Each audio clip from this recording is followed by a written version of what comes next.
Well, hello, America. Glenn Beck program. Tonight, 2 anniversaries we're about to celebrate. The first one is tonight is the 1-year anniversary of this program. I hope there's cake later on. Tomorrow marks the 1-year anniversary of President Obama's first year in office. By the way, Kevin, are you using the sexy lens tonight? Because, my gosh, I look handsome tonight.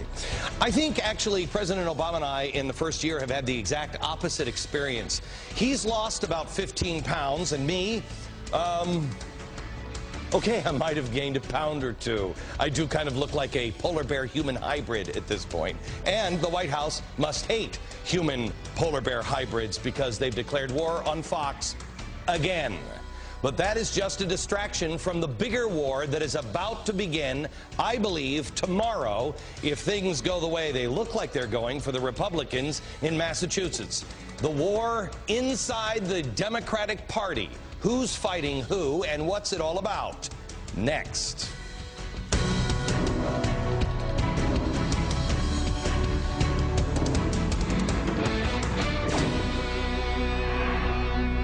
Hello, America. I have to tell you, who would have thought this show would have lasted more than a week? Here we are a year later, and somehow the ratings have been huge. I believe it's my molten beauty.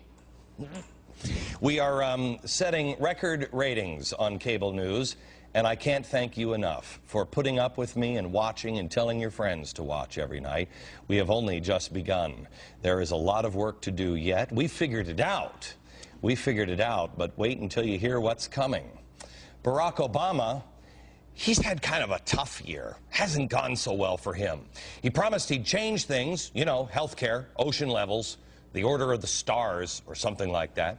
The only thing he has actually changed is, have you noticed your wallet's a little thinner? Because I have. We look more like France than America today, and because of him, Republicans are starting to go where no Republicans have gone before. Places, strange places for Republicans, like New Jersey, and possibly now Massachusetts. They've been voting there all day, and the big question, I can't believe I'm saying this, remains, who's going to win? And, well, the other question is, who'd Martha Coakley vote for? I mean, you don't think she voted for herself. I mean, if she watched herself on TV, she'd go, I can't even vote for... I mean, would you vote for me if I were her? I don't think so. They had to actually pull a curtain across an elementary school gym because the crowd was too small for her. Elementary school gym was too big. Wow. The real question is, who will win now, not the election in Massachusetts, but the battle for the soul of the Democratic Party that I predict may begin tomorrow. If you don't know what I'm talking about, well, it kind of goes back several years. I made a prediction back in 2004. This is possibly my longest standing prediction, and it's finally coming true, and I wish, actually, it wasn't. I saw something one night that absolutely stunned me. It was at the Democratic National Convention in 2004. The cameras panned around and they zoomed up to show a VIP box seat. And there he was, President Jimmy Carter. ADD moment here. Democrats, I don't know why you always think it's a good idea to highlight Carter as a past president and a Democrat. It's kind of like just showing B-roll of gas lines and burning helicopters to most of Americans, but maybe it's just me. So there's Jimmy Carter sitting next to the Blob, Michael Moore. 2004, remember, Michael Moore had a popular liberal movie out, something about Fahrenheit 9/11 or something like that. And I said this to the Democrats at the time: what are you, nuts? You think you're using him. It's the other way around. The far left is using the Democratic Party. Progressives were lurking like a virus. They were waiting for their chance to suck all of the blood out of the Democratic neck.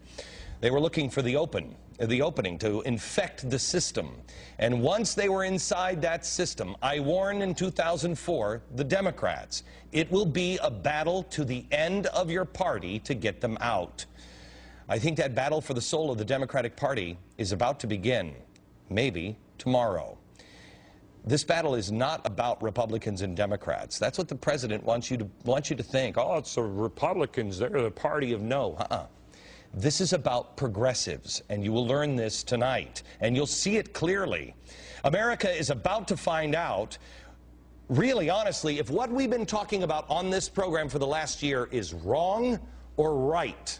Because if we're still dealing with the typical Democratic Party or the typical Republicans, you know, just bad politicians, a victory tonight for Scott Brown would cause the typical bad politician who would only care about themselves and their power to realize, hey, wow, what we're doing is suicide. And what would they do? They'd do exactly what they did in '94 and reverse course. They'd move to the center. If I would believe that we were really only dealing with bad politicians, if I just believe that that's the case, there's just a bunch of, the Democrats are in power now, do you think I would have made a fool out of myself in the last year and cried on national TV and said, I fear for my country? Do you think I'm afraid of the Democrats? Nobody seemed to have gotten it, maybe except you. What everybody who watches this show in the elite circles have missed is we're not talking about the run-of-the-mill Republicans or Democrats. We're not talking about Republicans or Democrats. They're not the ones putting this country at risk. What we're talking about is an ideological movement that has set its sights on the destruction of the Constitution and the fundamental transformation of our republic. It is called the progressive movement. And it has been using both parties for a long, long time.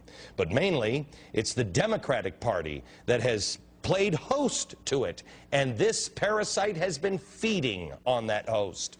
Now, if what I've been saying has been right in the last year, then the progressives' hero, Saul Alinsky, he says this: when the times get tough, you step on the accelerator.